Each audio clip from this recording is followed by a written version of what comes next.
birthday to you. Pakistan जिंदाबाद। पाकिस्तान जिंदाबाद। पाकिस्तान जिंदाबाद। अस्सलाम वालेकुम।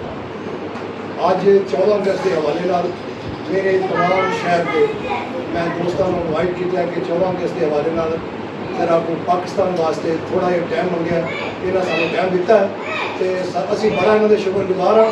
आज 14 अगस्त के हवाले नाल सारियां ने पाकिस्तान का दिन मनाया और केक कटिया। पाकिस्तान जिंदाबाद।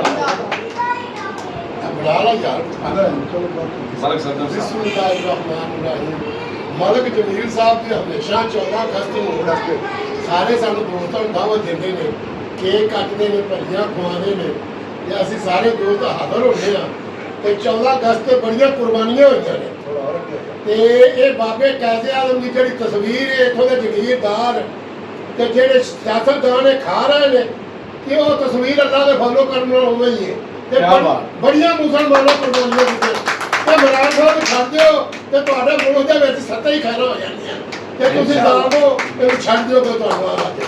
क्या बात जी भाई इकबाल साहब। बिस्मिल्लाहिर्रहमानिर्रहीम। गुजारिश है कि मलिक जमील साहब माशाअल्लाह इन्हों का स्लोगन भी सलाम पाकिस्तान है और हमेशा इन्हों की सलाम पाकिस्तान के हवाले नाल पाकिस्तान नाल मुहब्बत बड़ी नुमाया नज़र आई है। अज का भी प्रोग्राम जोड़ा इन्होंने किया दोस्तों को इकट्ठा किया पाकिस्तान के बनने की खुशी च इन्होंने केक भी सैलीब्रेट किया। मैं ज़ाती तौर पर इन्होंने बड़ा अप्रीशिएट करना अल्लाह ताला इन्होंने जज्बे और इन्होंने काबशों को हमेशा जिंदा पाइंदा रखे और थोड़ी गुजारिश ये कराँगा कि पाकिस्तान का जश्न मनाने की बजाय नेक्स्ट मलिक जमील साहब अगर कोई फिक्रे पाकिस्तान का प्रोग्राम रखन तो वो ज़्यादा मकबूल होता है। तो पाकिस्तान फिल वक्त असी जो जश्न मनाते हैं मैं समझना वा कि असी जश्न मनाने के लायक नहीं है। जश्न मनाना साडा बनता नहीं क्योंकि पाकिस्तान जिस मकसद भी बनया है असी उस मकसद को पूरा नहीं कर सकते। इस वास्ते अधूरे मकसद का जश्न मनाना मुनासिब नहीं है। सानू फिक्र होनी चाहिए कि असी कितने नाकाम हाँ। सानू अपने गिरबान भी वेखना चाहिए, अपने इर्द गिर्द भी वेखना चाहिए और नौजवान नस्ल वास्ते मेरा पैगाम है कि पाकिस्तान बड़ा मुश्किल बनया है और अगर पाकिस्तान का जश्न मनाना है तो फिर पाकिस्तान का मकसद को पहले पाना है, फिर बेशक जश्न मनाओ। जश्न मनाने का मकसद जरा है देखो चाइना जश्न मना सकता है, पाकिस्तान नहीं मना सकता। पाकिस्तान इस लायक नहीं है।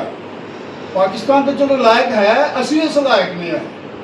फिर भी चलो मलिक जमील साहब की काबश मोहब्बत बड़ी खैर मुकदम वाली है और इन्हों की अजमत को मैं सलाम करना कि ये पाकिस्तान वास्ते एक बड़ा अच्छा जज्बा रखते हैं। और फिर भी मेरा मैसेज यही है कि सानू जश्न पाकिस्तान नहीं मनाना चाहिए, सानू फिक्रे पाकिस्तान मनाना चाहिए। हाफिज सुलेमान साहब एडवोकेट थोड़ा नेड़े हो जाता थोड़ा जा 14 अगस्त के हवाले नाल अपना इजहार कर दें। तुझको बख्शेंगे आंखों की हम रोशनी, तेरे दामन में लालो गोहर देंगे हम। ऐ निगारे वतन तू सलामत रहे, मांग तेरी सितारों से भर देंगे हम। अल्लाह पाक का लख लख शुक्र है कि पाकिस्तान नाल मुहब्बत करने वाले जी अज इत्थे मलिक जमील साहब जिहड़े ने उन्हां दे घर इकट्ठे होए ने। ये सारे दे सारे जी जिहड़े तुहानूं नज़र आ रहे ने जिन्हां नूं तुसीं वेखदे पए हो ये सारे पाकिस्तान नाल प्यार करने वाले जी ने माशाअल्लाह। ते असीं सारे इंशाअल्लाह उल अजीज अपने खून दे आखिरी कतरे तक पाकिस्तान दी तरक्की ते खुशहाली वास्ते इंशाअल्लाह कोशिश करते रहांगे। ते मेरा चूंकि तल्लक पाकिस्तान तहरीके इंसाफ नाल भी है ते मेरी रिक्वेस्ट है सारे पाकिस्तानियों आगे कि दुआ करो ते आवाज़ उठाओ कि साडे कायद साडे लीडर इमरान खान साहब जिहड़े ने अल्लाह ताला उन्होंने रिहाई अता करन ते जिहड़ा बरसरे इकतदार तबका है अल्लाह उन्होंने हदायत अता फरमाए। ਤੇ ਇਨਸ਼ਾਅੱਲਾ ਉਹ ਦਿਨ ਦੂਰ ਨਹੀਂ ਜਦੋਂ ਇਮਰਾਨ ਖਾਨ ਸਾਹਿਬ ਜਿਹੜੇ ਨੇ ਜੇਲ੍ਹ ਤੋਂ ਬਾਹਰ ਆਣਗੇ ਤੇ ਦੁਬਾਰਾ ਫਿਰ ਪਾਕਿਸਤਾਨ ਦੇ ਵਿੱਚ ਹੁਕੂਮਤ ਕਰਨਗੇ ਤੇ ਪਾਕਿਸਤਾਨ ਦੇ ਸਾਰੇ ਮਸਾਇਲ ਜਿਹੜੇ ਨੇ ਉਹਨਾਂ ਨੂੰ ਹੱਲ ਕਰਨਗੇ ਇਨਸ਼ਾਅੱਲਾ। ਪਾਕਿस्तान ਜ਼ਿੰਦਾਬਾਦ। पाकिस्तान